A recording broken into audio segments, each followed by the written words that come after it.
Yeah. Wild Indian, yeah. Hey V, line them up. I'm a wild Indian, you know I go crazy. Ain't really Indian, that boy you gazy. I just keep it player, you can never play me. You got an ass so fat, girl, let's make a baby. And another one. Then I'm back to the trap, I'm trying to double some. She a bad woke chick and I love her tongue. We some jurisdiction boys, we some one-on-ones. Look, don't compare me to no Martin dog, I'm like Malcolm X. Die by our freedom, we'll leave a cracker stretch. Round of applause, boy, you know we clapping text. Chucky dog, child's play, yeah, nigga, that's what's next. Open up the cans just like Arizona. Pull up masked up like we got the Rona. We set up jurisdictions when we buy the corner. How you claiming that's your hood and you not the owner? Be the B, I just pulled up in the need for speed. Free the land, tell the colonizers that they need to leave. Wild Indian up in my veins, you know how we bleed. You ain't gotta lie about who we is, dog, just keep it G. We at war, we can't keep the peace. Since we at war, gotta keep the peace. Whack a cone, then I meditate. Should I need to breathe? Keep a Olmec head when we slide, dog, cause we the shit. Like my niggas said, bitch, we the sheets. I can't keep the peace. If it pop off, then I want a piece. I'm just on release. I'm in go mode, motherfuck the thief. In these streets like EBT, when we at war, make peace with me. I don't give a damn, understand. Fuck who stole this land, white or black or tan. Understand, it's fuck who stole this land. Might have seen me get little buddy these hands. He wasn't no abo man. A lot of these dudes is Sambo man. They full of shit like my ammo can. What they call an N-word out the wrong mouth, that's an ambulance. Wild Indian, get it in advance, or you can post dated. Ask around, I'm the most hated. Straight sacred, they stole acreage. Go ape shit, show ain't shit. It won't be televised, I don't tape shit. Be the B, I just pulled up in the need for speed. Free the land, tell the colonizers that they need to leave. Wild Indian up in my veins, you know how we bleed. You ain't gotta lie about who we is, dog, just keep it G. We at war, we can't keep the peace. Since we at war, gotta keep the peace. Whack a cone, then I meditate. Should I need to breathe? Keep a Olmec head when we slide, dog, cause we the shit.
What's up, everyone? Yo. How you guys doing? Happy Thursday, everybody. Coming to you live from Lake Worth Beach, Florida. I'm Dr. Longo from the Florida Department of Magic. This is Juan and I. What's up, Juan? What's up, dude? Reporting live from Kissimmee, Florida. Kissimmee. Oh yeah. Kissimmee, Orlando, Central Florida. The trash heap. The trash heap of Florida, they call Little it. Puerto Rico. Yeah. Well, guys, we are talking about a special movie tonight. Very big movie. Very big movie. It's huge, okay? Everyone knows it. And that actually ties into that guy, too, a little bit. But The Devil's Advocate, 1997 blockbuster, starring Keanu Reeves, Al Pacino. Okay. Why are we talking about this? Well, we're into the occult, esoteric studies, and it just so happens The Devil's Advocate was set and filmed in Florida.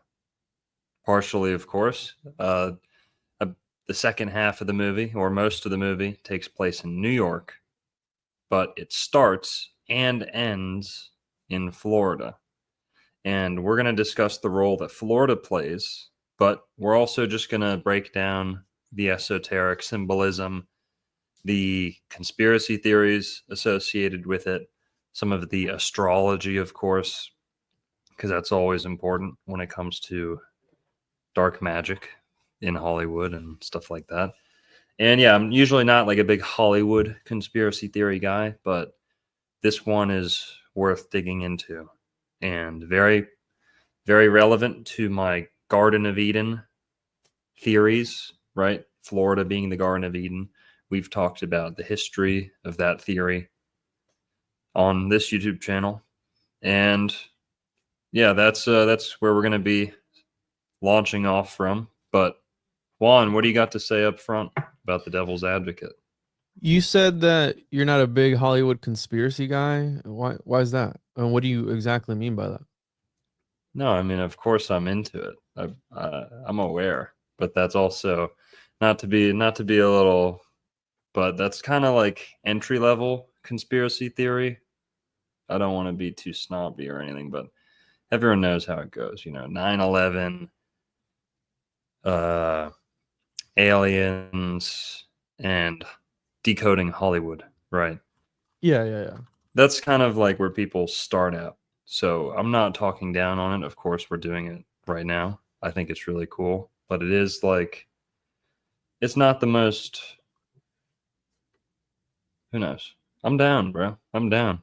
Who cares? I was just curious. This movie, I hadn't seen it in many years, and I rewatched it yesterday, actually, and I was taking mental notes. And yeah, it does start in Gainesville, Alachua County, and I found some interesting connections to Florida. Obviously, we have John Milton, which is the one of the main characters, the devil himself. And also, we are going to be getting into some spoilers as far as the movie goes and as far as the book goes. So there are some differences from the book. I've never read the book, but from my understanding of doing research, it does change quite a bit at the end of the book. He actually kills the devil, and then he goes to jail for life. And in the movie, we know what happens. He takes the shot, wakes back up, and kind of sort of gets a second chance and kind of was able to see the future in a way. But at the end of it all, the devil, which is his father, which I don't believe was the scenario in the book, is still watching over him. And we get into Paradise Lost as well with John Milton. We had Hurricane Milton hit going up through Siesta Key recently, which was it's interesting because in this movie, Milton is the devil or Lucifer, Satan himself, and Milton was the hurricane that received the ashes of that one hurricane hunter, meteorologist, scientist guy that they Yep. Forget his name. sacrificed. Yeah, we'll pull it up later though. That was crazy. Yeah, I've got it here somewhere in this small slideshow that I put together. But yeah, it was interesting, and looking further into it, dude, it turns out that they're right, because Paradise Lost, I don't have the exact quote, but it's better to reign in hell than to serve in heaven, or something along those lines. And it turns out that Florida does have a paradise that was lost, and it was lost in Gainesville. So it turns out that there was a Paradise, Florida at one point. Right. That was. We'll slow down here, man. We don't want to show all our cards right away. Good, dude. I'm excited. Yeah, it's already so much to talk about. Now, we should give a little bit of a rundown of the movie for those who haven't seen it. And let's see a show of hands in the chat. What emoji should we pick, Juan? Oranges? Oranges? No, people are just going to spam oranges anyway. Easy one. Drop a devil emoji. You know that emojis are linked to goetic magic and demonic sigils, so I don't know if we want emojis. Whatever. Goetic emojis. Guys, drop a devil emoji in the chat if you've seen Devil's Advocate. If you've seen Devil's Advocate. Because we're gonna be spoiling some stuff here. Okay, it's a full movie breakdown, not a little teaser. It's free with ads on Plex, so you can just Google The Devil's Advocate and watch it for free. So, and by the way, the first script of this movie, Al Pacino didn't want to take the role because he thought it was too cliche, sort of, the Satan character. And they actually offered him the movie 5 times, and he didn't pick it up until they had rewrote the script. And they had actually picked up, I believe it was Brad Pitt, to play in the first revisions of the movie. And it was supposed to take place in a subway in New York that were, I believe, the 9 different circles of hell. So this movie did go through some changes. There was also a prequel that the author wrote, because it is loosely based off a book, who he pitched it to, I believe it was Warner Bros. Or somebody. He pitched it to somebody to do a series on. And it was going to be detailing the story of John Milton when he took over the law firm. So, him growing up and everything. And I believe there was, I was looking around the internet. Some people say Constantine is sort of like a spin-off. I've also heard that there's another movie with, I have to find the name of it. I think it's with, is it Denzel Washington? That's sort of the same similar thing and could kind of be based in the same universe as this movie. But yeah, I don't know where you want to begin. You want to give a rundown of the movie. Essentially, it's a guy who's never lost a case, who is based out of Gainesville, Florida, Kevin Lomax. And it's interesting because I found a connection between Alachua and... Well, here, hang on. Let's go. Let me give a rundown of the movie, okay? Before we start going piece by piece. Do it. It's about Keanu Reeves, okay? He is a Florida boy, right? He's a lawyer. He's about 30 years old, right? Which is kind of important, somewhat, right? Roughly the age Jesus started his ministry, you could say. And he's a lawyer, and he, like Juan said, he's never lost a case. He's like a Southern lawyer, right? Got an accent. This is North Florida we're talking about, Gainesville. Between Gainesville and Jacksonville, it was filmed too. But when the movie starts, he's defending a P word, a PDF file against a young girl who's accusing him, right? So he has to represent this scumbag. He kind of looks the other way, so to speak, because he knows the guy is guilty. And then he also But nonetheless, he wins the case, right? And the kind of story that's going on the side a little bit is that the devil is noticing how good he is at representing like the worst of the worst. So he starts out with this PDF file. Then he gets recruited. He wins the case. They're celebrating. He gets recruited. So Keanu Reeves gets recruited out to New York to go work with this fancy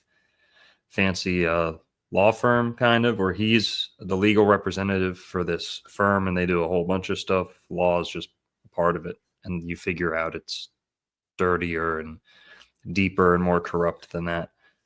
But big fancy law firm he's transitioning to up in New York. Well, first they want to try him out. And by the way, he's married already. I think he's already married to Marianne, Charlize Theron. Marianne.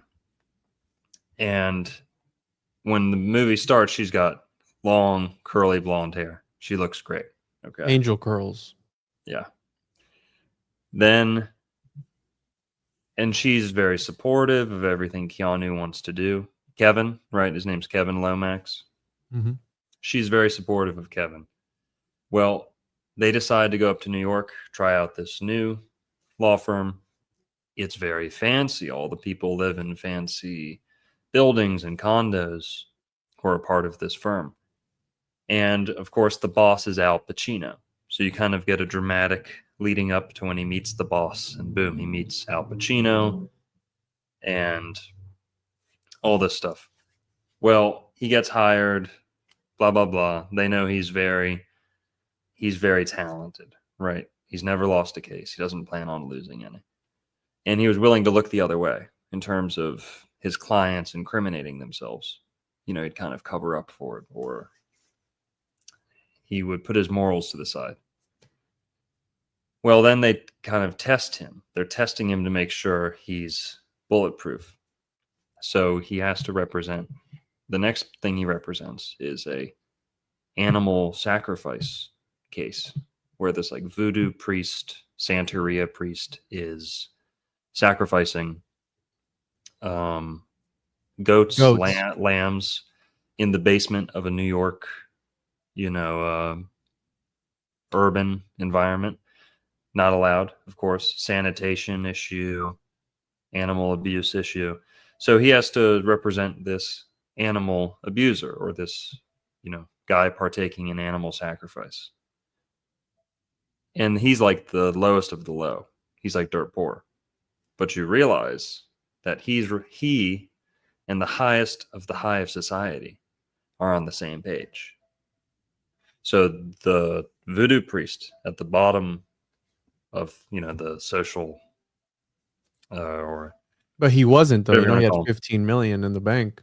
Exactly. Either Al Pacino was lying. Eventually he says, oh, yeah, that guy had $15 million to pay for himself. But he doesn't look like he's living a $15 million lifestyle. So either Al Pacino was lying and covering for him, and they were willing to pay because they're on the same side spiritually, the elite of New York, or it's that guy was so well connected on his own. He had all this money, this voodoo priest. And we're going to get into it. We're going to go scene by scene a little bit. But so he represents the animal sacrificer. They get off. They get off on a deal. We're going to talk about what deal, or what the technicality was, what the precedent they used was.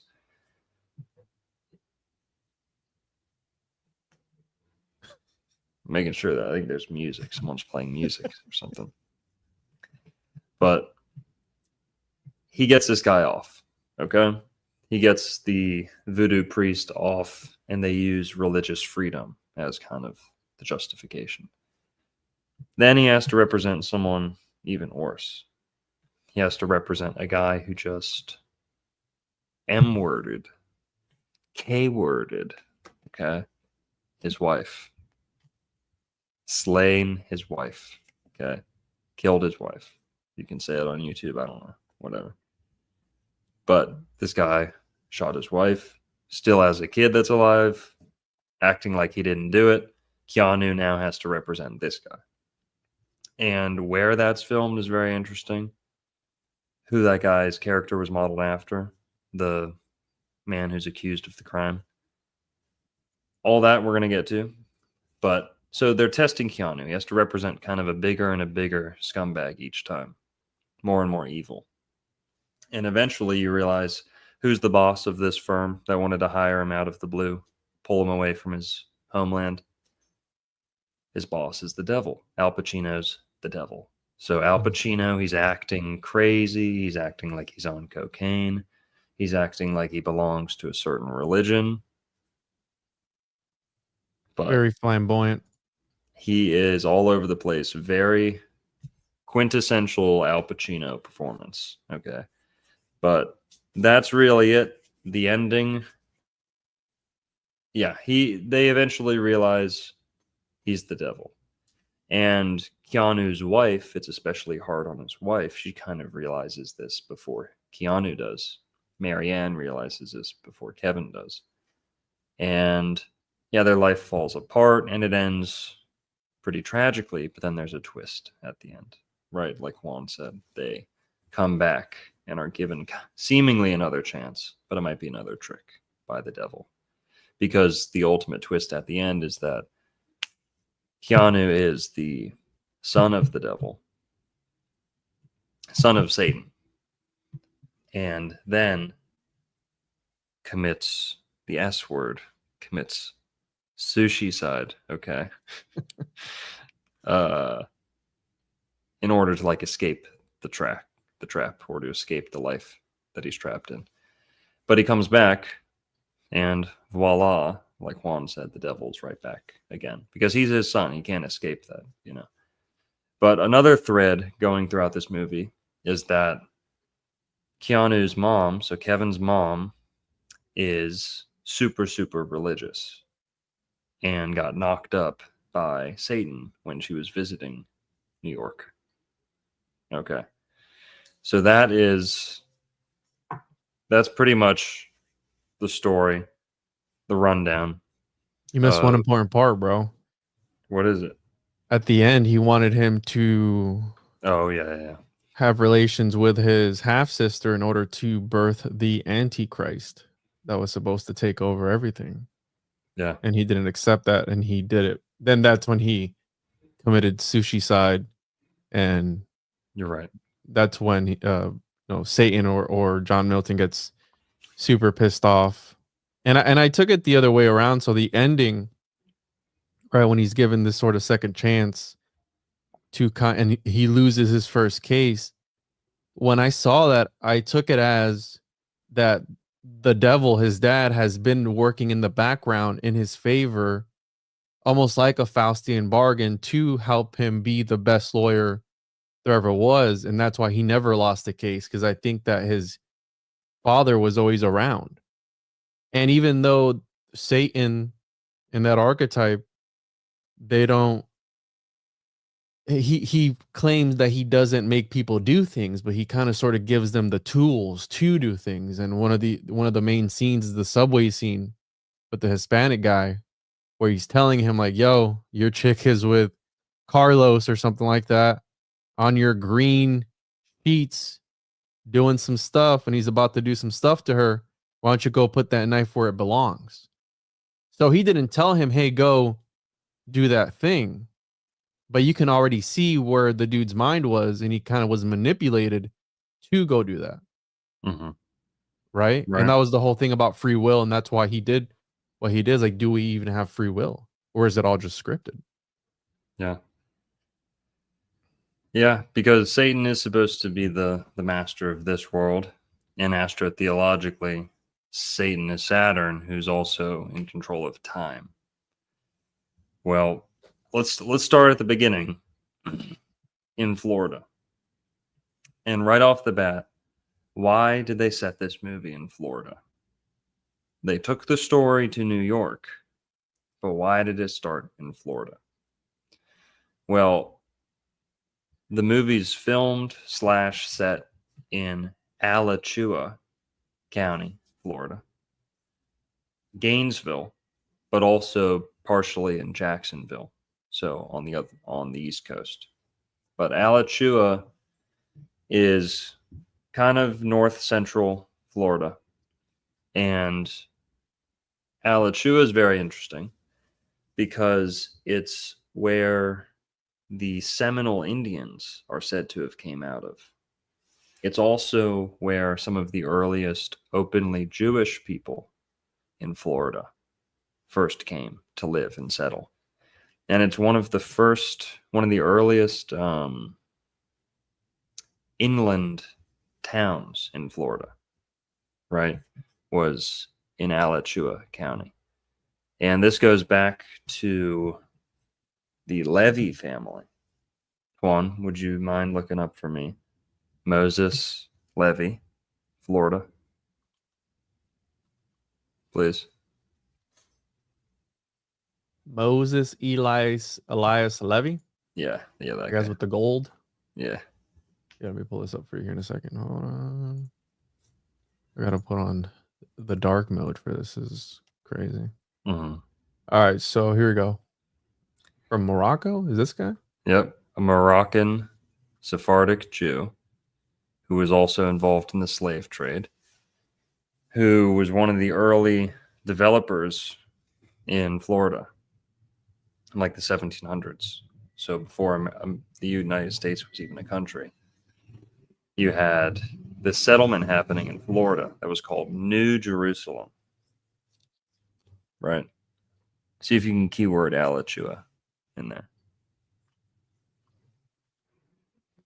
He purchased 53,000 acres of land in what is now Lake City, Florida, near the St. Johns River. He later bought more land in what is now Alachua County in Marion County, Florida, establishing a sugar plantation called Hope Hill.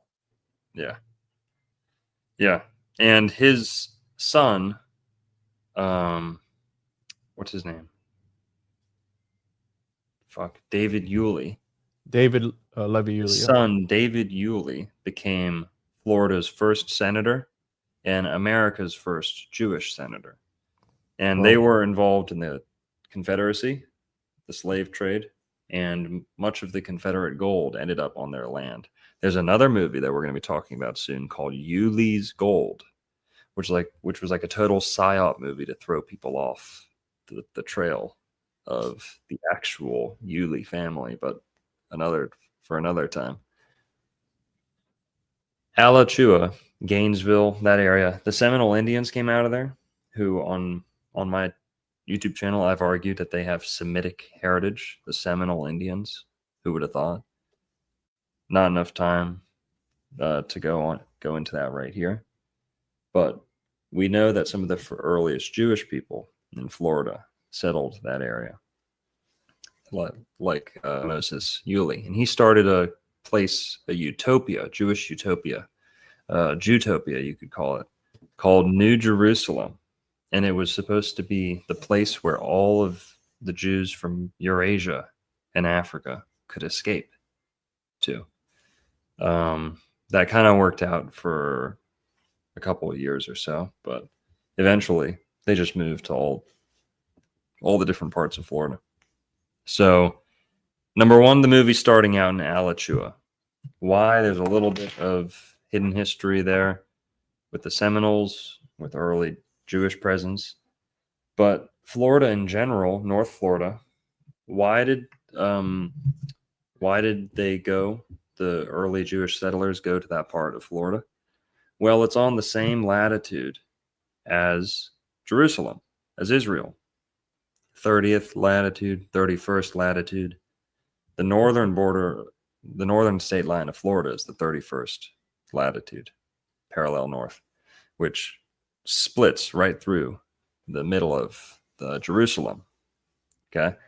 But North Florida in general has been said for a long time, ever since Florida was discovered, 1513 or so, that Florida was the Garden of Eden, or the Fountain of Youth, or paradise in some way. And the first Europeans to arrive to Florida really did think that. They acted like that. And what they saw, what they heard in these lands led them to believe that. So, number one, the Fountain of Youth. Florida is the highest concentration of freshwater springs in the world. You've got E. Calloway, Florida's 1936 Republican candidate for governor, talking about the Garden of Eden potentially being in Florida. That was in the 1900s, 1930s, 40s, 50s, 60s, 70s. But going back to the 1500s, Columbus talked about the biblical paradise being in the Caribbean. And yeah, what else? Tons and tons of references of Florida being paradise, or the Garden of Eden, Fountain of Youth, Arcadia, whatever you want to call it. There's places, names all over Florida of all these different mythical places that different cultures kind of liken Florida to. So that's kind of the lore that's always been around Florida, the reputation of some type of Garden of Eden. And again, if you want to dig into the specifics, go check out my Garden of Eden videos with E. Calloway. But just for the sake of this movie, we're setting the stage of paradise. Paradise in Florida. That idea is 500 years old, if not more. Okay. North Florida specifically, Alachua. So the early Jewish settlers really thought that way. They said this is going to be the new Jerusalem, right? It's roughly on the same latitude across the Atlantic. And that's what they were setting out to do. So the beginning of this movie starts out with kind of a sense of innocence. Yes, he's a lawyer. Kevin Lomax, Keanu Reeves. Yes, he's a lawyer, an attorney, a trial attorney, defending some of the worst of the worst. But where he's from, it's almost like he doesn't know any better, or he's innocent, so to speak. No pun intended, or whatever. He's like ignorant of city life and things like that. He's just a small town city boy. He just thinks that's part of the law. If I'm going to be a good lawyer, I have to put up with the worst of the worst. But the fact that he's in Florida is kind of like a representation. It's kind of like they're painting a picture of innocence. It's almost like he's in the Garden of Eden. Even though he's acting, even though he's doing the devil's work, right? The law, the devil's in the details. Aleister Crowley. Love is the law, right? Love under will, right? The law, the devil, Lucifer, Libra, the seventh sign of the zodiac, the serpent in the tree. This all goes hand in hand, right? The law and the devil. But forget the fact that he's an attorney and he's representing scumbags. It's almost like he's in the Garden of Eden. And Florida kind of represents that Garden of Eden. And I think some of these Hollywood writers, executives know a little bit of that lore, right? Many of them probably happen to be Jewish. Many of their families probably trace their history back to the Confederate South, or just Florida in general. Tons of history, or rich history that the average person doesn't really know about. But anyone who's a little interested in the occult and the hidden history of Florida, it does trace you back to Florida. Sorry, the hidden history of America does trace you back to Florida. So I think the Garden of Eden, or at least paradise, Fountain of Youth, right? This sense of innocence is being stressed by setting the beginning of the movie in Florida. His mother is very religious, right? They go to a church, and it's revealed that Kevin knows the Bible very well, right? Well, this kind of brings us to the whole Paradise Lost connection too, doesn't it, Juan? No, and also, by the way, E. Calloway, the guy who wrote the book about Florida being the Garden of Eden, he also happened to be a lawyer and a judge. For a time, he was the only lawyer in Liberty County, Florida. He was one of Florida's greatest lawyers, and he'd gone to the Supreme Court at one point. Not as the Garden of Eden guy? E. Calloway. Whoa. Yep. V. Edison Calloway was a lawyer for almost his entire life. And he also was a judge for a long time. Yeah. So this connection. Go ahead. I want to add Alachua is thought to be a Spanish corruption of the Timucuan word for big jug. And it's interesting because Lomax, Right. uh, a part of the word Lomax, English word loom, means pool. So I don't know if they picked that Lomax name as, on purpose, and we'll see that they probably did pick John Milton for a reason. And I don't know about you, but I always think about how, part of it could be, oh, these people are hiding occult symbolism in movies and blah blah blah. And this, we're also going to be talking about the Rosemary's Baby connection later on, Yes. which I started to watch, and I didn't finish it, but the beginning of the movie is very similar and kind of mirrors The Devil's Advocate as far as the apartment goes. Very flashy. They're all, wow, it's so beautiful, et cetera, et cetera. But I don't know how much of life imitates art or art imitates life. And if they put these things in there to convey a message Mhm. from historical peoples or historical events, or if it's just perceived that way. You know what I mean? Because it's easy to make a ton of connections about a whole bunch of stuff and just go super schizo and make connections even when they aren't there. But a lot of the times, the connections are there regardless. So I don't know how you feel. Do you think that they actually use these movies to convey some sort of esoteric or occult message, or is that just the way it is? Or like, how do you feel on those lines? Because some people would be like, Well, nah, they don't use movies to no, convey the the occult. writers, number one, the writers draw their inspiration from the occult. That's undoubted. That's undeniable. The writers, Hollywood writers, often turn to the occult for their ideas. So I don't know if they're pushing certain things, but I know that they draw inspiration from them.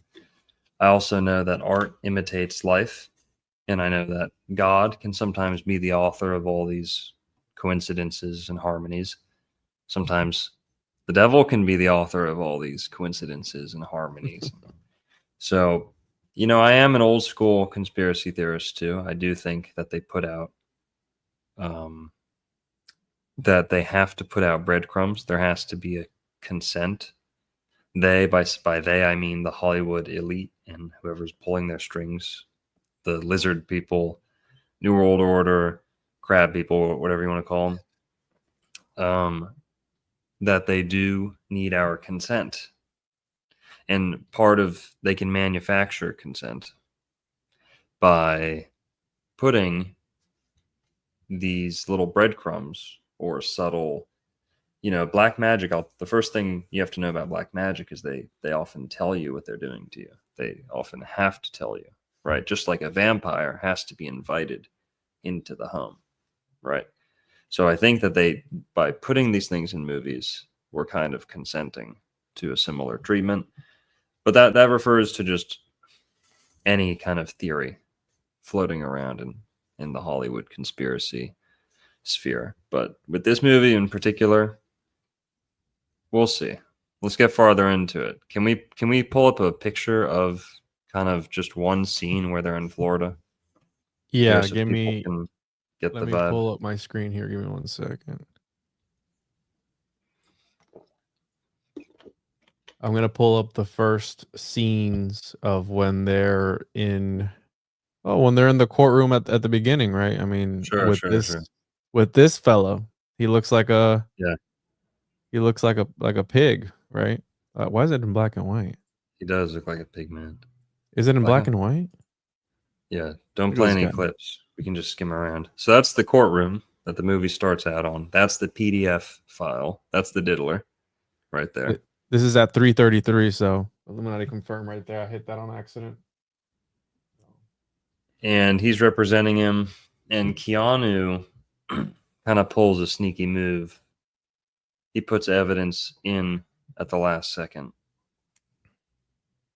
Yeah, he pulls a scumbag move. And from what I understood, he was the opposite of a defense attorney, and he was actually He was a prosecutor initially. prosecutor. That's not Yeah. uncommon. That's usually how it goes.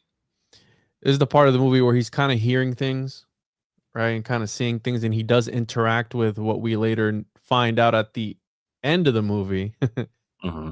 the devil character, where where he tells him, "Hey, you can't win them all, right?" And then he gives him that wink and tells him, and we find out that this is Yeah. Milton the whole time. And that's why I mentioned earlier that I think that he was winning because the devil had always been present. And maybe it gave him more charisma because he's very animated in the courtroom, just like how Milton is in New York, right? He's very good at what he does. Obviously, this is a movie, but you get what I'm saying. He's very good at pleading a case. And I've always looked at the system of law that we have, if you really come to look at it. And one of the inspirations allegedly for this movie, and the reason this movie was actually put away and they hadn't brought it back, and one of the reasons it came back was allegedly because of the O.J. Simpson trial that was very big at the time, and they wanted to capitalize on people's fascination with the courtroom setting. So they went ahead and they put this movie out to kind of sort of ride on the coattails. And I mean, this movie did $153 million with a budget of 57. So I mean, that's a huge success if we're talking it as far as numbers. So what are your thoughts on the O.J. Simpson trial? You think he did it? He definitely did it. I really don't know. Honestly, I feel like he did do it because of how crazy he acted afterwards, but I could care less.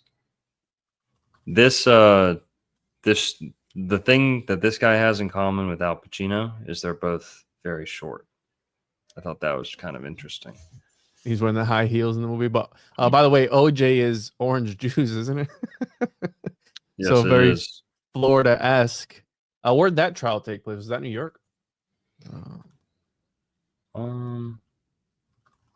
California. Right, so OJ, Los Angeles. So yeah, the Angels. But I've always said that the law system is who can give the best theatrics, who can tell the best story to convince a group of people, the jury, right, your peers, that you're the right one. And I had somebody tell me one time that Lady Justice is blindfolded because I forgot what he told me, but something along the lines of like, justice is blind, and kind of sort of, I forgot what he said, but anyways, she's blindfolded. It's not fair at the end of the day because it's who can tell the best story.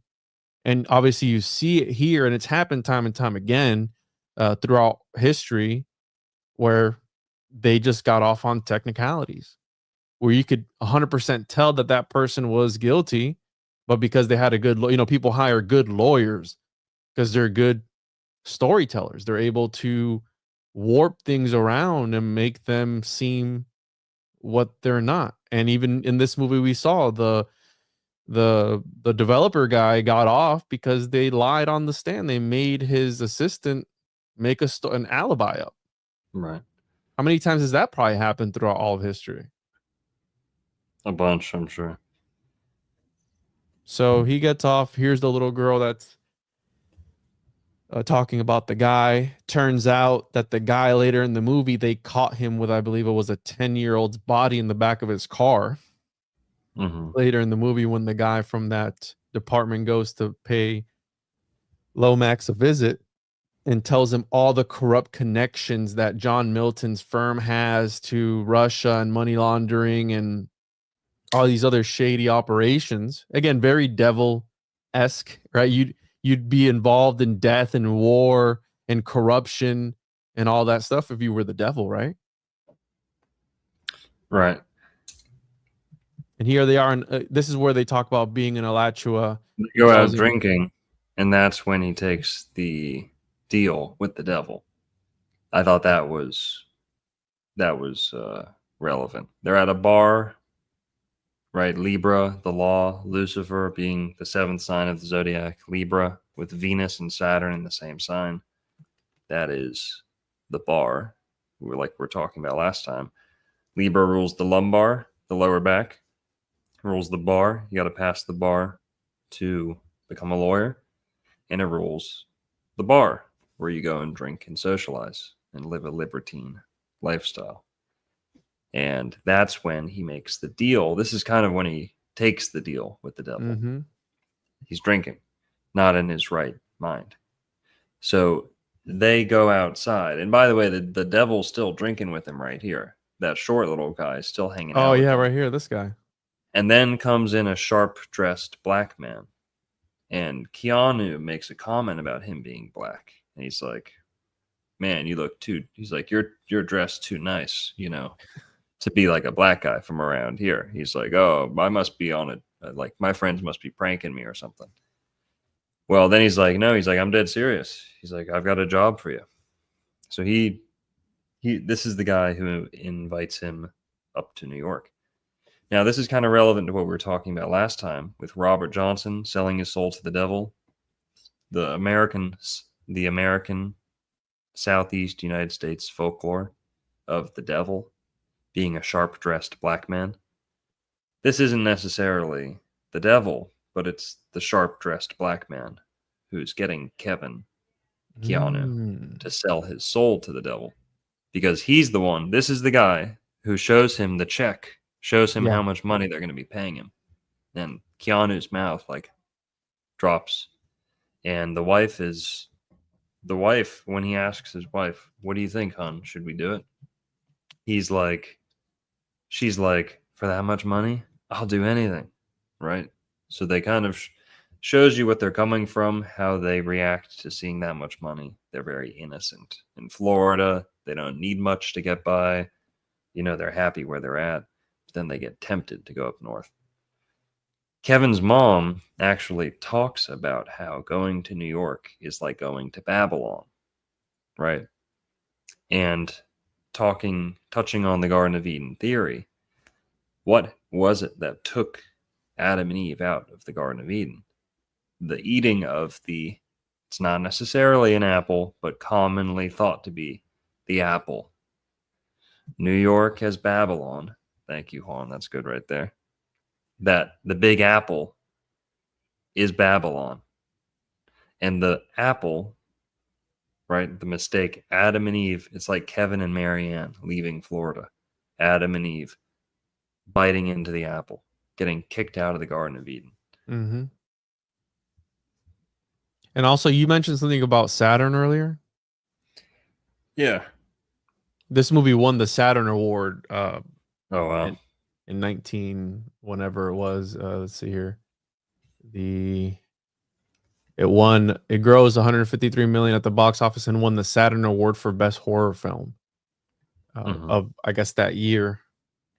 And the current movie that's holding that right now is Alien Romulus, which came out last year.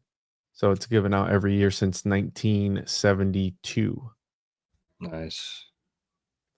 Oh, The Exorcist is on there. Young Frankenstein, The Wicker Man, Dracula, The Howling, Poltergeist. I mean, some of the greatest movies: The Fly, The Lost Boys, Beetlejuice.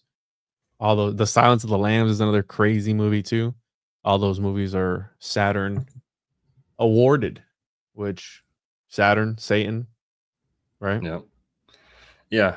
Can we go through the astrological charts of Al Pacino and Keanu real quick? Or we'll get to it. Never mind. We'll get to it once we see Al Pacino for the first time. But Kevin's here. His mom's trying to convince him to stay, kind of. She's like, it's not going to be good. I got a bad feeling about it. And she hasn't revealed yet that she's been to New York, that she's made some mistakes in New York. She got knocked up in New York. And he got conceived. He was conceived in New York. He doesn't know that, Keanu. But they go to New York, right? No, don't worry about it, Juan. I got it pulled up for later. Thank you. So they go up to New York. They move into this apartment, right? They stay in a very nice hotel. They're blown away. Then they get told they can live in an apartment for free. Big, nice, fancy apartment. But everyone lives in the same building, which I thought was interesting. Everyone lives in the same apartment building or condo, where I think John Milton, his boss, is at the top. In the tower. Right. Oh yeah, and so at first they just want him to pick a jury, which didn't seem like that big of a job, but he was good at it. He understood what they wanted, so he picked a jury for them. Well, that got him the kind of the stamp of approval. They hire him, and Al Pacino here, we meet him, and he's the devil. He's the boss. We don't know for sure that he's the devil yet, but there's clues. He's up at the penthouse. He takes Kevin out onto kind of a balcony. It's like an open air office. And yeah, they go out there. And this is kind of like when the devil or Satan takes various people, Jesus especially, to up on high places to tempt them. Right? Jesus especially. Brings him Also, up, I want to add high. that Yeah. Mount Sinai Hospital is right on the same road as that. The place that they're staying at, the condos in Mount Sinai, is again the mountain right on the 33rd parallel. Is it? Oh, Yeah, 33rd parallel? it's on the 33rd. Yes, Mount Sinai, 33rd. So wow, it is right, and it's known in the biblical location, right? Is where Moses received the 10 Commandments, and Mount Sinai Hospital is right there. And they even pointed out, like, hey, here we got Mount Sinai Hospital, blah, blah, blah. And that right there clicked in my mind. I'm like, boom, right? That's why the devil's in New York. Mm-hmm. Also, New York, Orc, right? New York. Well, the devil takes Al Pacino as Satan, takes Kevin out onto this ledge, and he kind of shows him the whole city. And it's kind of like when Satan shows Jesus all the lands, all the kingdoms, right? This can all be yours, right? We can rule this together. I'll give this all to you, kind of like Darth Vader and Luke, or the Emperor in Star Wars, right? Join us and you'll get everything, anything you could ever want. And this is that moment. It's a reference to Satan and Jesus. So at this point in the movie, you don't really know if Keanu is Jesus, right? Contesting the devil, or if it's right. Eventually you find out it's the devil's own son, Satan's own son, trying to produce the Antichrist, who would kind of be his grandson. Well, shows him this high place. Then the movie goes on. What happens after this? They decide he's going to represent the voodoo priest, right?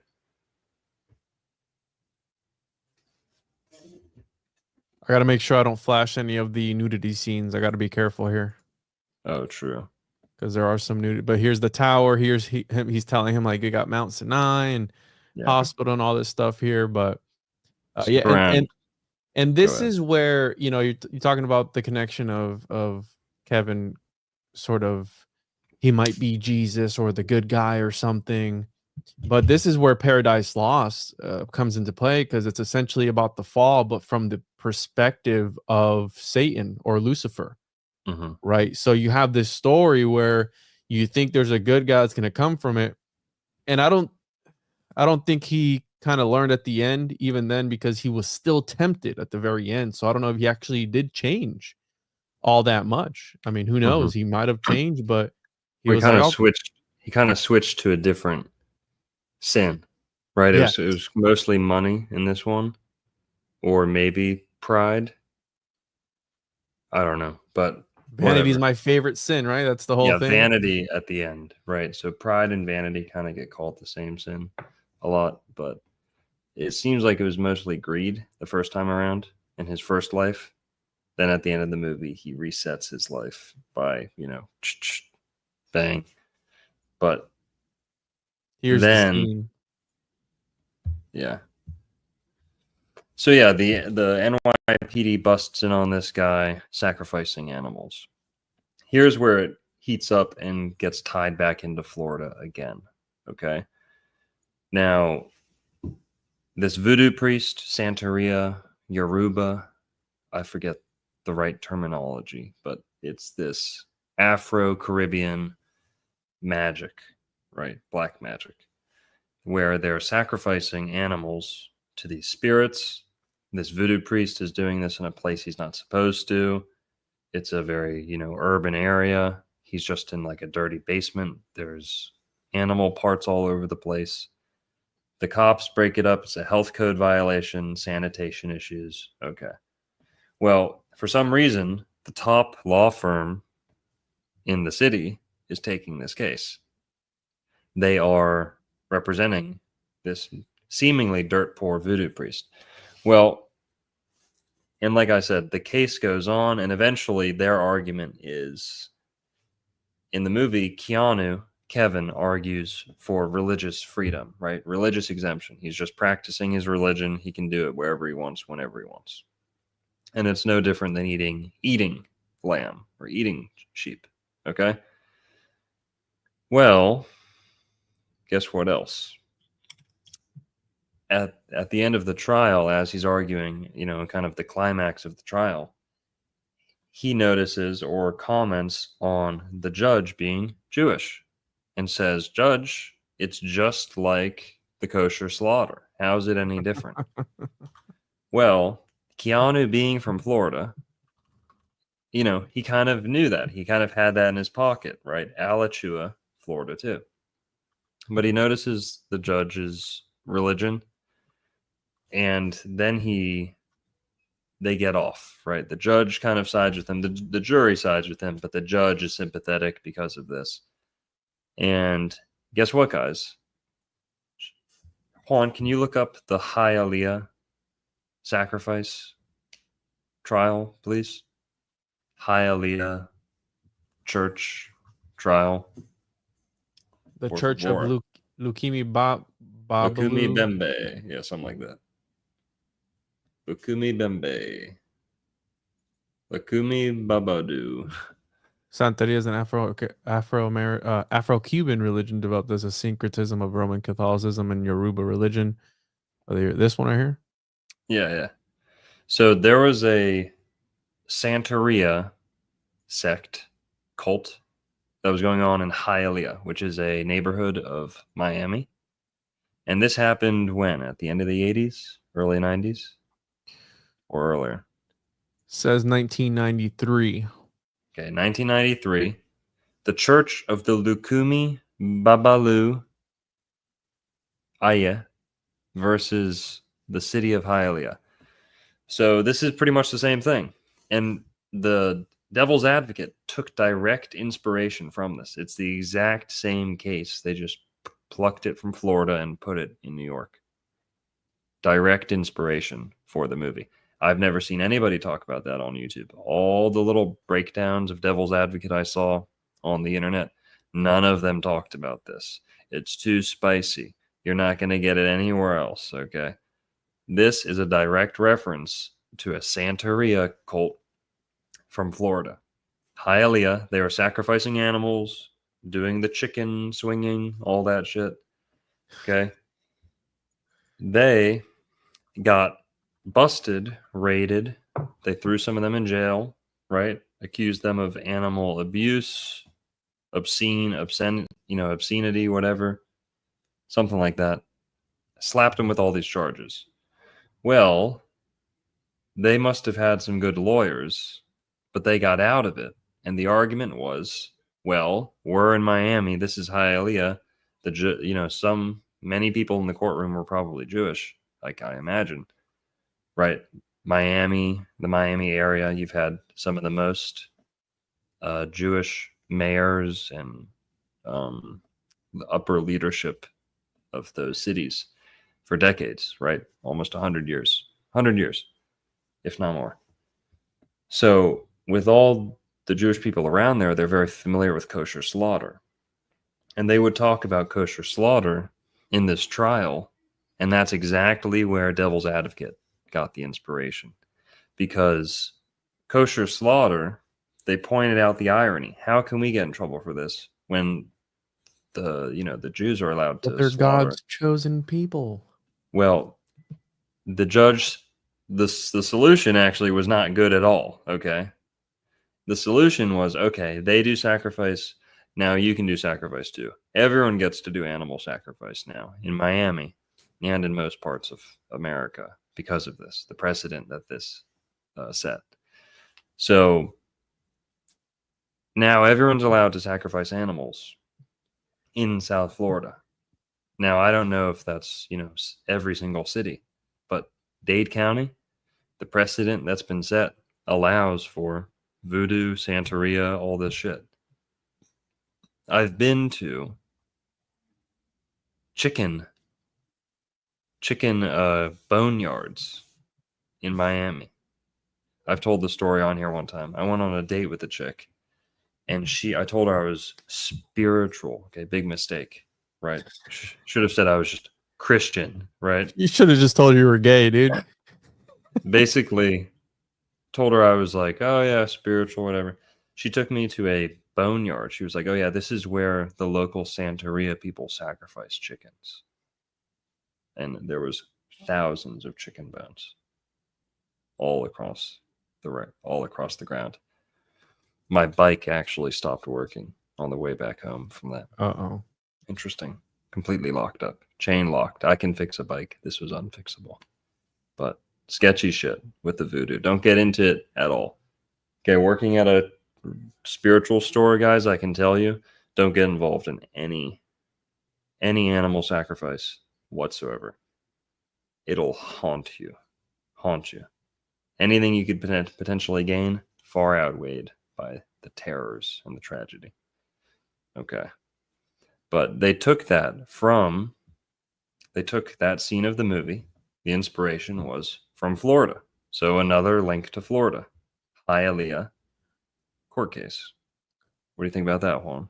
Let me add a couple things in here, because this isn't anything that is new, right? This has been going on for a minute. This is actually dead pig chickens dumped along busy Florida street, maybe ritual sacrifice cops. This is from 2022 in Cape Coral. Right. So this is happening there. And I wanted to add, because Miami is the Magic City, right?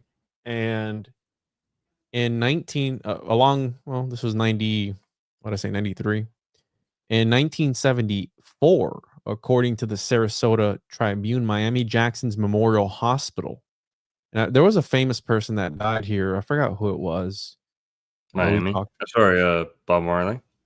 I looked it up. He didn't die here, but I think he was treated here for something. Miami's Jackson Memorial Hospital, which I think that's where my sons were born. Let me double check. Yeah, I think that's where my sons were born. So, treated 700 demonic possessions a month. Okay. Oh my God. And that's in Miami, the heart of where a lot of Santeria and this, well, to them it's not black magic, but you get what I'm saying, right? Like the darker aspect of it. And this particular Hysteria High case, I covered it a while back. It was about allegedly a demonic possession that happened in a academy in South Florida, right? Because one of the teachers was hypnotizing some of the students. And I know you covered one, or we talked about it, where there was a teacher in Florida that hypnotized the students and they all committed suicide, right? Yeah. Almost like opening them up for that. And one of the things that I found interesting here, because you mentioned animals, there was actually the Devil City still loom large in Magic City. Is any city more firmly locked in the brimstone-y grasp of Satan than Miami? Asked the Miami News Times. In 1988, police rescued a stolen lion from a local junkyard where it was due to be ritually sacrificed. Later that year, voodoo dolls soaked with blood and covered with feathers were left outside federal buildings in Florida. So somebody had stolen a lion from a local junkyard. What? And they were going to sacrifice it in some ritual or something. But again, this is happening in Miami, and you can check out the episode I did on this guy, because this guy this is their yearbook of their senior class. Again, very occult. and the guy who was ahead of it would dress in all white, and there was Go there back was up. Let me see the symbol. it's the astrology. Oh, damn. And there was a lot of dark stuff going on at the school, like people being SA'd. There was a Right. murder at one point in time at the school. Hey, we got 600 people in the chat right now, by the way. You want to get a little recap? 400 people in my YouTube.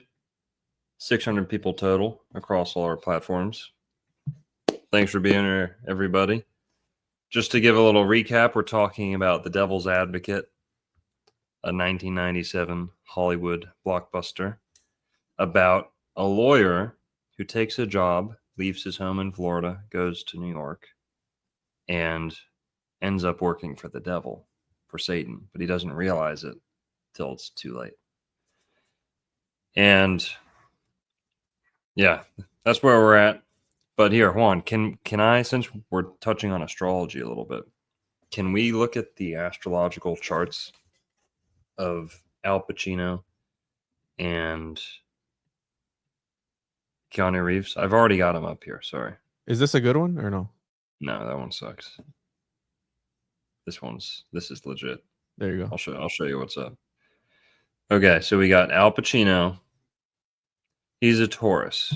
Now you'll notice he's a lot more lively and hyper than Tauruses typically are, right? And he's a smaller guy, shorter, thinner, right? Not your typical Taurus. Tauruses tend to be bigger, fuller bodied, and slower, more peaceful, more calm. He's all over the place. You'd kind of expect him to be an Aries or a Scorpio. He can be very serious, very grim, funny too, but eccentric a little bit. Well, we'll see. He's a Taurus. His moon is Sagittarius. His ascendant is Leo. That's a big dose of fire. Okay. Big dose of fire. That's where he gets that. Okay. Yeah. Come on. Yeah. Oh, yeah. But he's acting when he's doing that, no? I mean, is that still valid? Yeah, but you don't see George Clooney. George Clooney's a Taurus too. He's a more typical Taurus. Cool. You rarely see him screaming his head off. With Al Pacino, it's almost like every role. Okay. Now he can be a Taurus too. He can be rock solid too. But here, this isn't an astrological show. But let's get to the meat and potatoes of this. This is his birth chart. This is a birth chart, people. Doesn't matter if you believe in astrology or not. Could care less. Hollywood doesn't care if you do or don't. They do. Okay. Let's look at why would they choose Al Pacino to be Satan? And why did he do such a good job with Satan? It's considered one of his best roles, right? Well, we're going to see that Pluto is on his ascendant. Pluto's on his ascendant.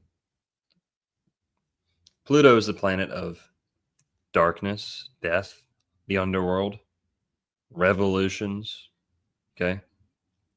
And just like a song that plays in the movie at least once, talking about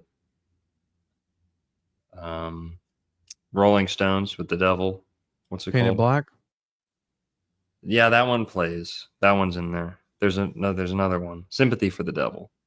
Okay. Sympathy for the Devil talks about how the devil was behind all these radical revolutions, right? Well, Pluto's the planet of revolutions. But it's not just Pluto we're talking about. Pluto's on his ascendant. Your ascendant is kind of how you seem to the outside world, right?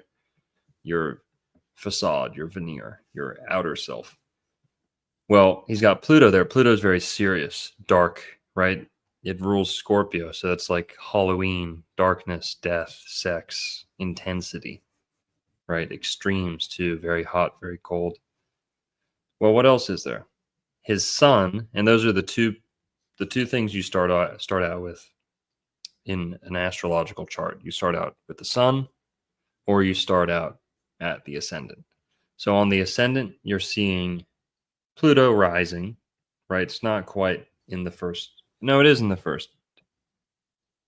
No, sorry. It's in Leo. It's not quite in the first house, but it's rising. So it's on the ascendant. Pluto having a dark kind of reputation, a dark image, serious, extreme image. Then we have Sun conjunct Saturn. Sun conjunct Saturn. Sun is your personality. Okay. Sun is like the biggest part of you, biggest part of yourself, your public self, how you are in the daytime. And it's smack dab conjunct Saturn, Satan. Not only is that a common placement for shorter people to have the sun, or to have Saturn on their ascendant, or to have the Saturn conjunct their sun, but Saturn is Satan. So his sun, which is also part of your image, but your personality, your public self, conjunct Saturn. He's perfect for playing Satan. Okay, perfect. Saturn conjunct his sun. Astrologers will know what that's all about. But I don't want to talk too much about the astrology. And they asked him 5 times to play the role. Mm-hmm. They were desperate to get him on. Keanu Reeves actually took a $2 million hit from his salary in order for them to be able to afford Pacino. And Al Pacino's kind of, in my opinion, he's kind of creepy. Like he gives me like creepy vibes, especially with the stuff going on now with him and his super young girlfriend, who was probably, I was gonna say something mean, but we know what she's like in Hollywood. She gold digger. Yeah, right. I'm sure she's a nice lady or girl, whatever. But yeah, he's dating her, and she's like super young. They had a kid recently too. Yeah, disgusting. 89. He's still shooting. Well, here, let's flip back to the movie. Okay. And also, real quick, is this? We got to do Scarface because that was another iconic movie. But do you think that's why he played such a good Scarface in that movie, because of this same thing you're talking about? Yep. Villain. He's perfect for villains. Pluto and Saturn, those are the villains of the zodiac. The bad guys, the dark guys. So going on forward, he's representing this guy. We talked about the court case out of Florida. He does the spell on this dude with Yeah. the tongue and the nails. He does the voodoo, the sympathetic magic with the tongue, where he pierces the cow's tongue and says this guy's name over it. And then the guy can't speak. The prosecutor has a hard time speaking.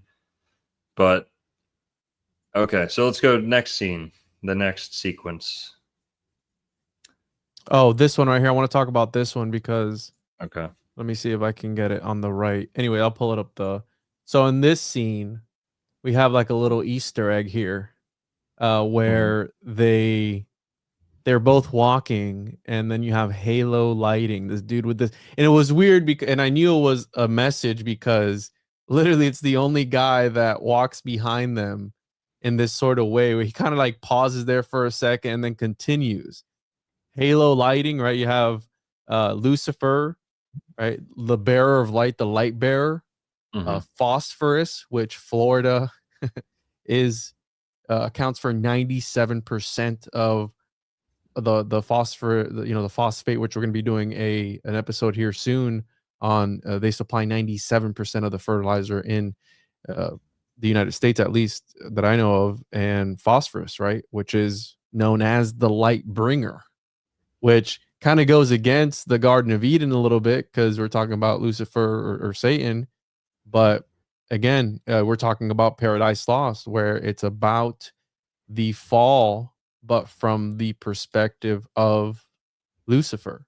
And this movie focuses a lot on them. So I did like that little scene where they flashed that there. Let me continue here. They're talking there.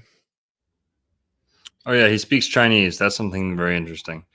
There's a lot of quirks about the devil that are like just hilarious and seem like below the belt, like punches. Chinese, Italian, Russian. What else did he speak? Spanish, I think he spoke, right? Yeah, well, we know that his daughter speaks Italian, or his daughter's Italian for some reason. The daughter of the devil. But Satan himself, Al Pacino, John Milton, his name in the movie, he speaks Chinese like fluently to a guy on the street. and he wants to see a chicken that can play chess or a rooster that can play chess. And by the end of the movie, you know, you kind of almost kind of suspect, is he the one who's like playing tricks on people, you know, and makes it look like the chicken's winning at chess or something like that. But he speaks Chinese, so that's one of the quirks about the devil that we find out. Is there something to do there with Chinese? Maybe it's another connection to the abuse of animals, or, you know, strange practices with, I don't know, because he's kind of 555 here, which oh 666. I don't know. I did catch that, but I couldn't make any connections. right. But I did see the 555, which Yeah. maybe it's hinting at the 666. Well, let's keep moving forward here. And just to touch on the phosphorus and Lucifer, another interpretation of the word flor, Florida, the name of Florida, is thought to mean flowery.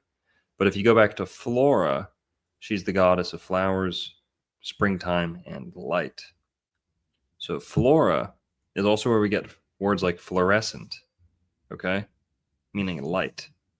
So Florida, you could even stretch, this is a stretch, and link to Lucifer, or land of light, land of flowers, land of youth, land of light, Florida, right?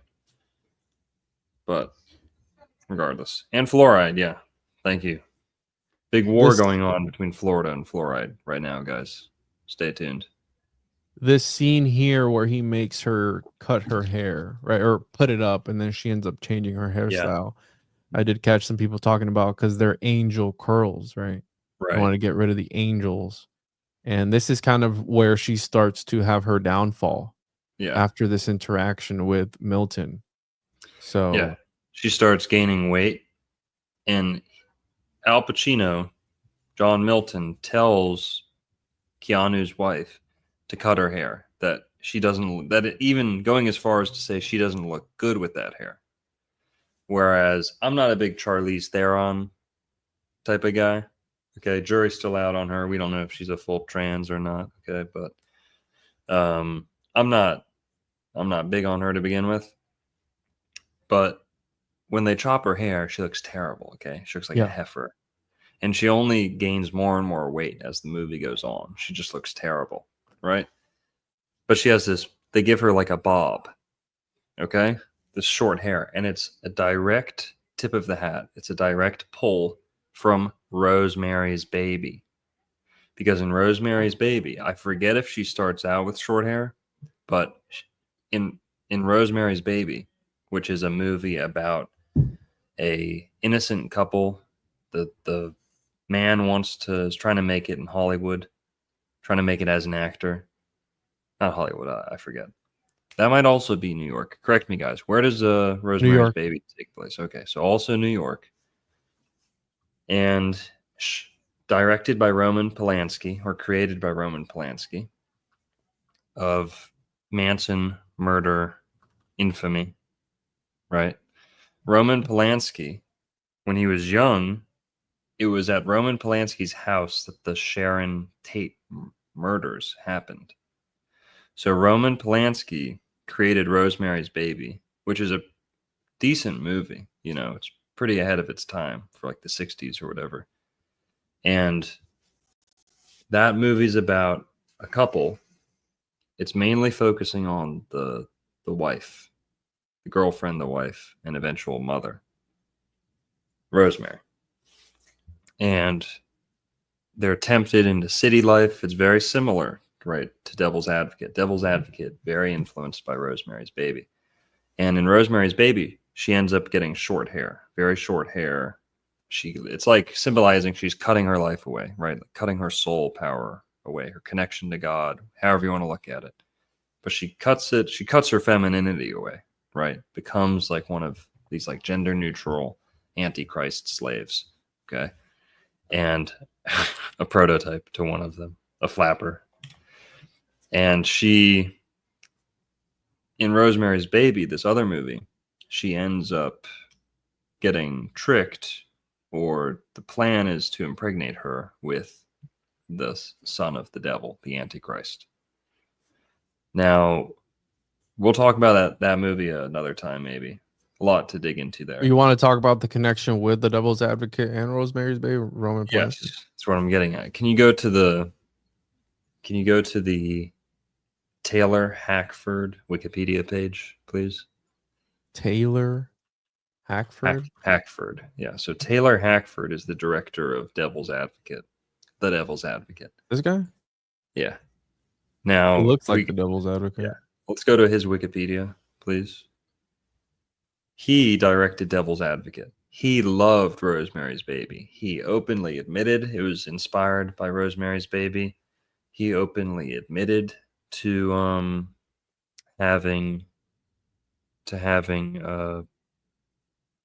being a fan of Roman Polanski.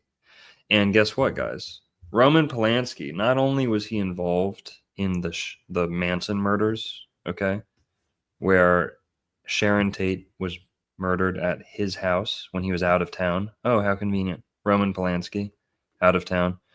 Well, Roman Polanski is also out of town permanently. I believe left America for good. He might be back. I don't know. Nope. I'm not up to date. Okay, so he's on the run. He's a fugitive, much. yeah. He's a fugitive. Roman Polanski. Now he's old. Back then he was only in like his 30s or something when that thing happened in the 60s. Now he's old, very old. And somewhere along the line, he was accused, Roman Polanski, of pretty much grooming, R-wording, PDF filing, okay? All the nasty stuff, all the typical Hollywood stuff. Okay, drugging and R-wording, yeah, as young as 13, probably worse, okay? He was like the OG Epstein, Weinstein. And Polanski, where does that... What's his heritage? Roman Polanski. I don't know. Uh-oh. Someone should ask. So, French, Polish? Yeah. Polish is a nice way of saying... Uh-oh, Polish is, no. Polish is a nice... Yeah, Polish is a nice way of saying... Oh, right there, dude. Look at that. Okay. Well, let's go back. Editors. Juan, you're going to get your Filipino editor team on this, right? They're going to axe this part. Well, I'm trying to navigate it to where we don't see that stuff on the thing, but I mean, if it does, then it does, you know. Right. So Roman Polanski is not a good guy. Not a good hombre, okay? No. And he's on the run for all this stuff. He's happened to be the director of Rosemary's Baby. It's almost like, you know, Rosemary's Baby is like a good movie if you're seeing it as like an expose. But if you're realizing it's like a confession, yes, it's shocking. Okay. Yes. And Roman Polanski is very into that stuff. We also know he's into the occult a little bit. He did make some good movies. Okay. Talented, or he knew the right people. Who knows? Doesn't excuse what he did. But guess what? He did some heinous acts, terrible crimes. Mm-hmm. Still on the run from them. And guess what? The guy from Devil's Advocate. In 2009, it says, Taylor Hackford, that's his name. Taylor Hackford, the director of Devil's Advocate, knowing all this stuff that happened, still vouched for Roman Polanski and loved Rosemary's Baby so much, loved Polanski's movies and career so much, must have been a friend or something, had friends in common, but he vouched for him and signed a petition with a lot of other Hollywood stars and executives trying to get Roman Polanski allowed back in the United States. Can you guys believe that? Tells you a lot about him, huh? So the Devil's Advocate, again, if you're looking at it like, oh, wow, they're trying to tell us how it works and, you know, it's like a soft disclosure. That's kind of more like a confession. It's kind of more like a mockery. It's a open homage to Rosemary's Baby. It was almost like part of an effort to to get public opinion back on Polanski's side in a way, in a weird way, to like bring back the memory of Rosemary's Baby, maybe to help get Polanski. I don't know the timeline on this. Okay, admittedly, 1997 the movie, 2009 they petitioned to try to get him back, Polanski back in America. That's pretty much where we're at with the Rosemary's Baby, Devil's Advocate connections. She's got short hair the whole time, and at the end of the movie, they try to impregnate Charlize Theron. Sorry, they tried. Keanu Reeves is supposed to impregnate his sister. This lady right here, who's a redheaded Italian. The Scarlet Woman. She's the the redheaded woman. The Whore of Babylon. The Whore of Babylon, exactly. Yeah. Because isn't she the one that gives birth to the beast in Revelation? I'm not familiar. Hold on, I'll tell you right now. I don't remember. But it's interesting to note she speaks Italian. And she's very spicy, right? Always wearing red. A lot of red on her. So the Babylon the Great, commonly known as the Whore of Babylon, refers to both a symbolic female figure in a place of evil, as mentioned in the book Revelation. Yada yada yada. She is further identified as a representation of the great city, which reigneth over the kings of the earth in Revelation 17:18, and she is the one. Upon her forehead was named in mystery Babylon the Great, the mother of harlots. Could have swore she was the one that gave birth to the beast. Could be wrong though. Mm-hmm. Right. We have 666 in the chat right now. Uh-oh. Illuminati confirmed.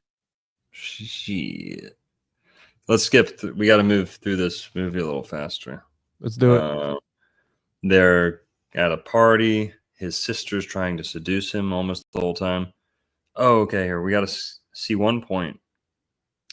At one point, someone says to someone in this movie, "Did you know Donald Trump was supposed to be here? Oh, but he couldn't make it. He got caught up doing something else. So Donald Trump was supposed to be at this party, but couldn't make it. I believe they filmed that scene in his house there in New York. Yeah, multiple scenes were filmed on Donald Trump's property here. So some in something like a penthouse or one of his suites in his tower, but it's a gold, very opulent gold room. So some of this movie was filmed in Trump Tower in New York. His penthouse, which is the scene with the gun and the guy who off the family. So the golden room. Let's go to that scene. Yeah, let me skip through here. I got to make sure I don't hit the... Yeah, their relationship is... Here, just when you find the scene, tell me, and we'll switch back. So they're at the party. Keanu abandons her at the party, gets wrapped up in another case. Their marriage starting to, fall apart a little bit.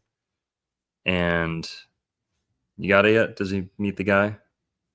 I'm almost to it here. I think I got it. Yeah, I got it. Okay. So now we meet Trump's penthouse. Yeah, now we meet the second defendant that Keanu is going to represent.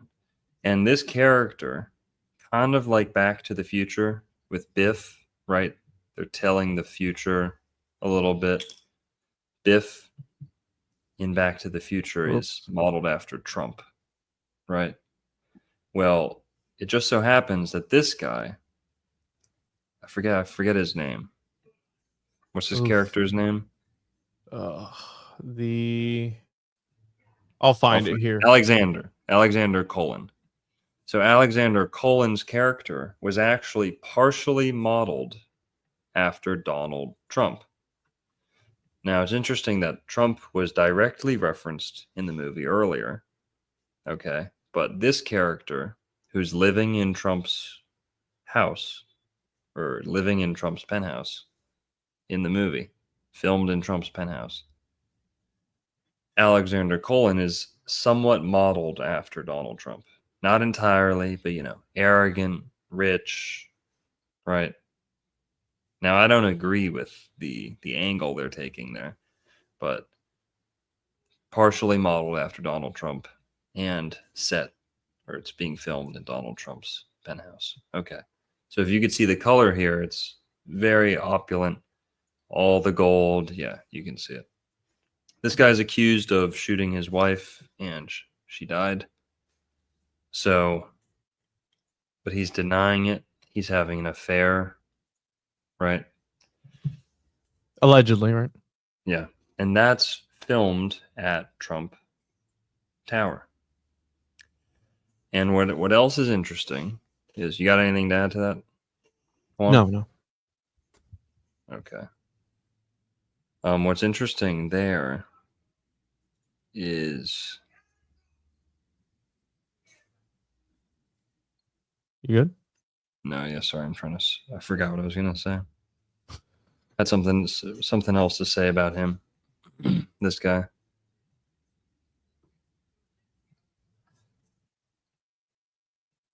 Yeah, whatever. He's tall, blondish. Can you see us on screen? Oh, there we go. There you go. Okay. He's tall, he's blondish. He's supposed to be like a Trump character a little bit. Yeah, don't play it too much, man. Don't get us in trouble. We're doing a voiceover. It's fine. We'll be all right. True. This is the first time she recognizes Milton. Yeah. And you could kind of see something was off with her. And if you're seeing it for the first time, I hadn't seen it so long that I didn't remember what's going on, but she's recognizing that that's the dude that she did it with when she was 16 or something like that. And it was the only time, and that's where Kevin came from. So if he doesn't know his father, that only leaves pretty much one person, and that's Milton, right? This devil archetype guy. So then she wants to leave in the morning, and he's rushing out, right? And then she just ends up leaving, and then that's when everything goes downhill with Marianne, and she ends up being tormented so much. She allegedly was essayed and abused by Milton, who was at the court all day with Kevin during the trial of the guy and his family, who he got off on because they ended up faking an alibi. Got off. Didn't get off on him. He got him off. He got him off. Yeah, no pun intended. But he ended up winning the trial, right. And that this the church scene and everything. Let me take this off here real quick, just so I don't. You got the church scene, right? The subway scene that I talked about earlier. And do you want to get into the John Milton connection with Florida? Yeah, I was hoping we would earlier. Paradise Lost. We were talking about Garden of Eden in Florida, Paradise in Florida. The connection between John Milton, who is the author of Paradise Lost. Yeah, it's really it. Anything you want to pull up? Yeah, I'm going to pull it up here now. Yeah. So John Milton is supposed to be Satan in this movie, but according to Paradise Lost, Satan is the main character, right? And is even kind of depicted in a somewhat fair light, you could say. But, so there was literally, like I mentioned earlier, there was a Paradise, Florida at one point. That is part of Alachua County now, that got annexed into Gainesville, which is where Kevin is. And that's why I'm like, oh, that's kind of weird, right? Like, insane. Paradise Lost connection, Kevin Lomax, right? What are the chances that this, whatever, who cares, right? It's weird. But then what was even weirder is that I'm like, okay, is there a Paradise Lost connection to Florida itself? And it turns out that John Milton was a governor of Florida through most of the American Civil War. He was a lawyer at one point. and he was related to the John Milton. He was a relative of the famed English poet of the same name. Okay, lawyer, politician, and he ended up committing suicide for No way. allegedly a higher cause. Like he's like, I needed to do this. In his final message to the state legislature, as the war was ending, he declared that death would be preferable to reunion with the North. He ended up doing the do. So again, very similar to our boy Kevin Lomax in the movie, where he does that for the higher cause. He goes, okay, I'm going to do this. It's better for me to do this than to birth the Antichrist into reality. And here we have, again, a reflection of a John Milton born on 420. Born on 420, which we know other people in history have that also committed suicide who were also born on 420. Damn. Right? Yeah. Doing this. So when I found out, I'm like, what are the chances that this is connected, right? And that this is part of the history of Florida as well. Totally. Man, that knocked my socks off. I didn't know it went that deep. I knew about holy shit. Well, I told you, and also one other connection that I wanted to talk about in Paradise Lost, because last week we talked about the bright line and the serpent of Loki, locomotive, right? The Loki being the father of the serpent. Well, I mentioned pandemonium, and pandemonium was actually coined in Paradise Lost by John Milton. And pandemonium is, again, it's supposed to be this capital of demons. And in the Paradise Lost, right, they all go to pandemonium because it's like this capital of demons, if you will. And I mentioned that last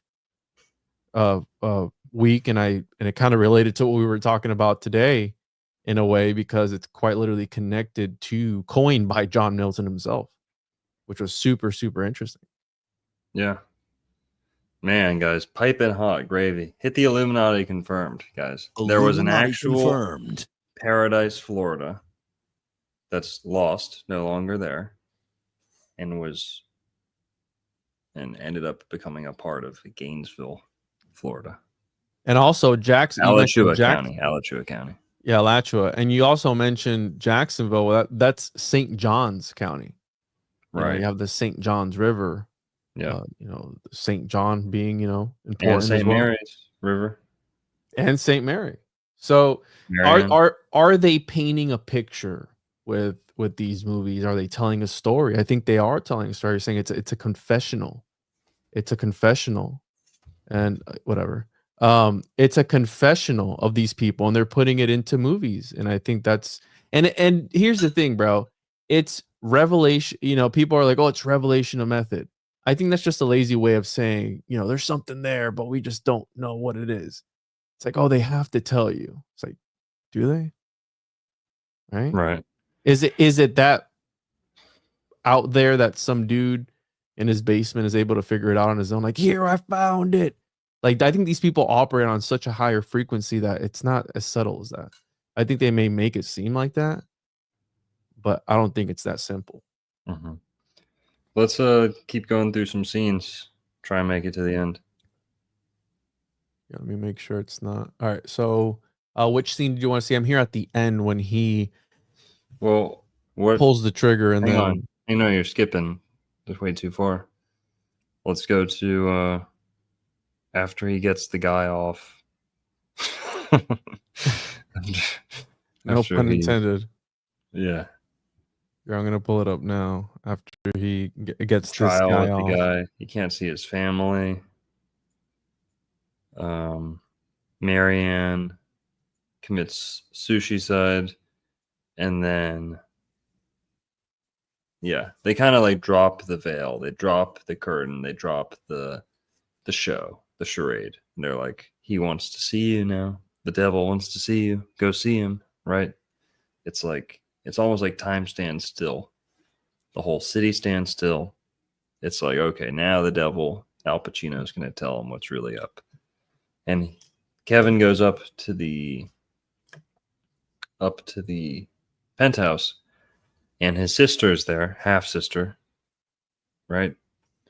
And Al Pacino's there. Al Pacino tries to get him to bang his own sister and produce the Antichrist. Yeah. Also, the guy from Ferris Bueller's Day Off gets murdered by a group of hobos in the park. No, they're demons, bro. They're demons. Yeah, good point. Hobo demons. There you go, right there, demon. And that was actually that looked like special effects, but that wasn't special effects. That was actually like a mask and everything. And I believe the guy who did these masks for this movie went on to do stuff for Alien and all those other movies. So again, it looked like special effects, but it wasn't. They just, the way that they edited it was actual physical masks. Right. But here he finds out that homeboy died. Here he's telling him like, hey, it's okay to lose. It's okay to lose every now and then. He's like, I never lose. He's super into himself. And the moral of the story here at the end of the day was you were so into yourself. Like, you weren't cheating on your wife per se, but you were so into somebody, and that's yourself, that you neglected her. And she ended up quite literally going crazy. So here he is getting the dude off of the charges. He's kind of contemplating, like, he knows it's set up. He knows that it's a fabricated alibi, but he's looking back here at the devil himself and this guy, and then they end up winning. Right. Also, just the fact about this guy who he gets off, Donald Trump, this character being modeled after Donald Trump a little bit, and him having his scenes filmed at Trump Tower. Trump goes back and forth. I think most people put this together on their own, but Trump goes back and forth between Florida and New York. Now, I'm not one of those Donald Trump Antichrist guys, but if you are, I mean, I would be pretty into devil's advocate, right? Because you've got him being a New York resident, then you've got him being a Florida resident. So kind of like the opposite of this, but still. And the Ark of the Covenant being housed at Mar-a-Lago for 8 months, that was pretty significant. It's in Jerusalem now too, by the way. Now it's in Jerusalem. But what else is there? Keep going a little bit. That's really it, I think.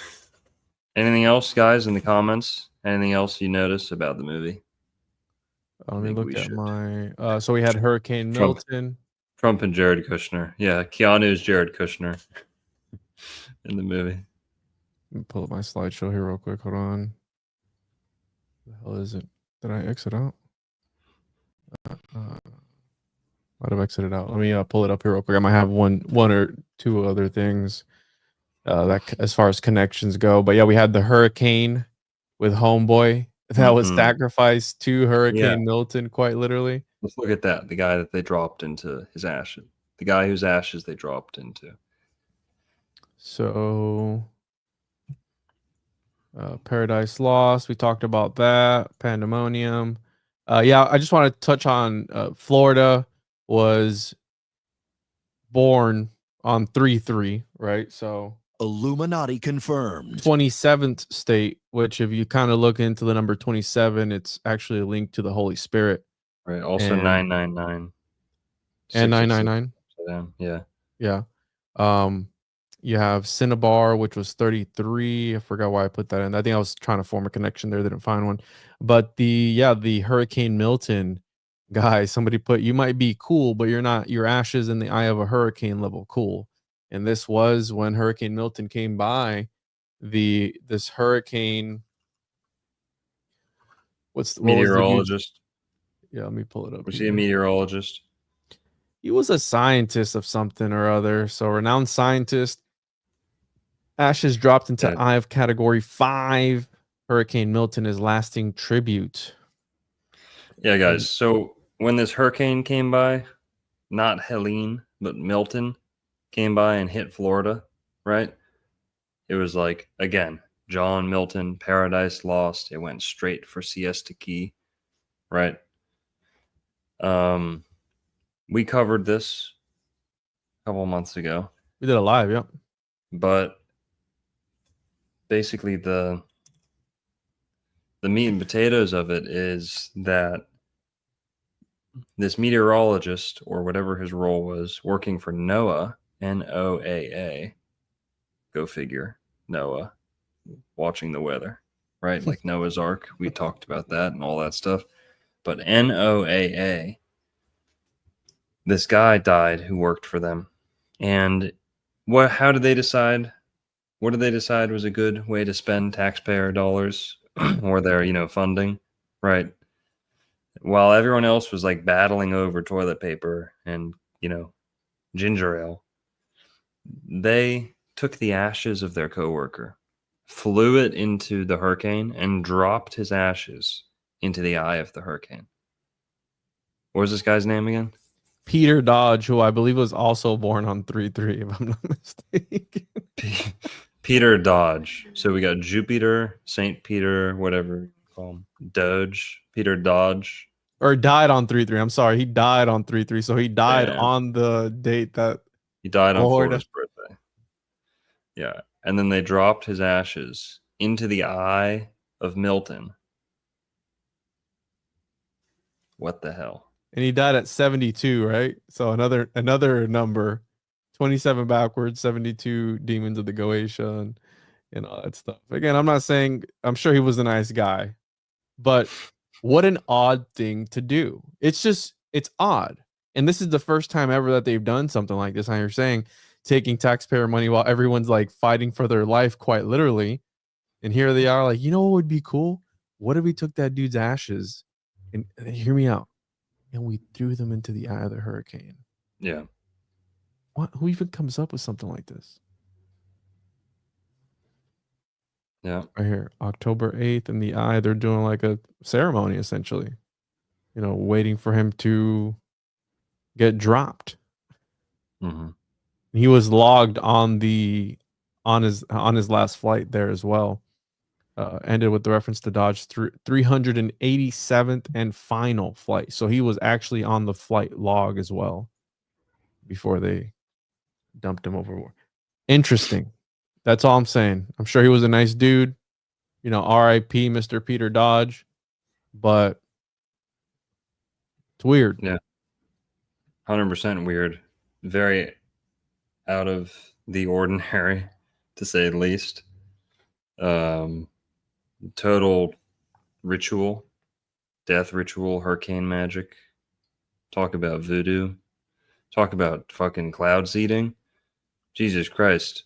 I didn't sign off on having a fucking dude's ashes dropped onto my homeland. We didn't sign off on that, Noah. Okay.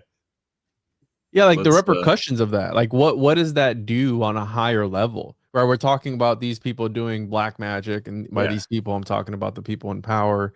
What does that do? Feeding this beast of it's essentially a system like this. It's an entity if you really come to think about it. Like, could hurricanes be conscious on some level because the way they form, the way they move? It's an act of God, right? So it's probably God. Making it move, but still, it's interesting. And guys, just to wrap it up here, looking at Keanu Reeves' chart, you'll notice his is not unlike Al Pacino. They both have Pluto on the ascendant. Pluto, underworld, death, sex, darkness, rebirth, Halloween stuff. Okay. Al Pacino and Keanu Reeves both have Pluto on their ascendant. So that kind of makes them like father-son astrologically a little bit, right? What else does he have on his ascendant? Keanu Reeves is so interesting, and people love him so much. And,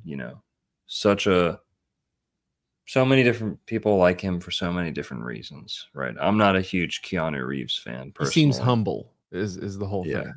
Yeah. People love him, right? Well, he's got a what's called a stellium on his ascendant. He's got 4 major planets. So the Sun, Mercury, Uranus, and Pluto. Now, the whole Neo thing, him in the Matrix, that's Uranus right there. Mm. Uranus, Janus, the, Prometheus a little bit too, with technology, right? That's Neo. Eon, right? Like we talked about last time. Eon, Eonus, Janus, Ian, Eonos, John Wick, right? The Wicker Man, whatever. You got Uranus, you got Pluto. Okay, the 2 planets of revolution, violent revolution, Pluto, and kind of a revolution of the mind, Uranus. You got Mercury there too, retrograde, but you've got the Sun on the ascendant too. Sun on the ascendant is very crucial to being like a popular hero, right? Or having the Sun on your ascendant kind of makes it likely that you'll be popular, celebrated, right? Have a warm personality, the Sun on your ascendant, and being seen as a savior too. So he's got all these planets right on his ascendant. It's a very mixed picture. He's got Pluto there, just like Al Pacino. He's also got Uranus on his ascendant. So to have one planet on your ascendant dominates your chart. If you have Mars on your ascendant, you're probably red in the face. Probably have red marks on your face. Probably, a little hot-blooded. Having Venus on your ascendant, very often beautiful people, romantic, lovey, known for beauty or are beautiful themselves or into beauty, things like that. So to have one planet on your ascendant dominates your chart. Keanu Reeves has 4 different planets on his ascendant. Pluto, Uranus, Mercury, and the Sun. And that's kind of why he holds like many different roles to different people. He's the hero. I don't know if he's ever been a bad guy, but Uranus, the rebel, the revolutionary, Pluto, the revolutionary, and Sun, the savior, right? The Sun, the hero. Okay. Just a quick breakdown of one aspect of his astrological chart. But Keanu Reeves and Al Pacino, man, it's a pretty decent movie. What would you rate it on a scale of 1 to 10? If you had to. I don't know. 7. Same. 7.5. 7. Yeah. So, yeah, go watch it, everyone. See for yourself. Now you have the eyes to see and see what you pick up, and it's super interesting. What are we doing next?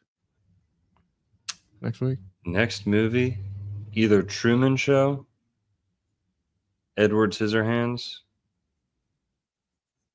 or Cocoon. Truman Show or Cocoon. Cocoon? Maybe we'll do a vote. Here, let's do a vote right now in the chat. For next week? Yeah. You want to do that? Oh, it's in Florida. Yeah. Okay. Let's do a poll. Next movie. All right, guys. Look at the Old World Florida YouTube chat for the poll. Next movie breakdown. Next Florida movie breakdown. Cocoon or what's it called? The Fly? No, what did I just say? Truman Show. I'll add one more option. Yuli's gold. The Confederate gold that ended up in wealthy Jewish plantation owners' hands in Florida. Those are the 3 options. Edward Scissorhands. No, Edward Scissorhands is not occult enough. It's just in Well, it Florida. took place in Lakeland, didn't it? Yeah, it's just Florida. Okay. It's not occult enough? What? Edward Scissorhands? It's just weird. It is just weird. lame. All right, guys. The poll is up. Cocoon, Truman Show, or Yuli's Gold? Was Truman Show also Florida? Yeah.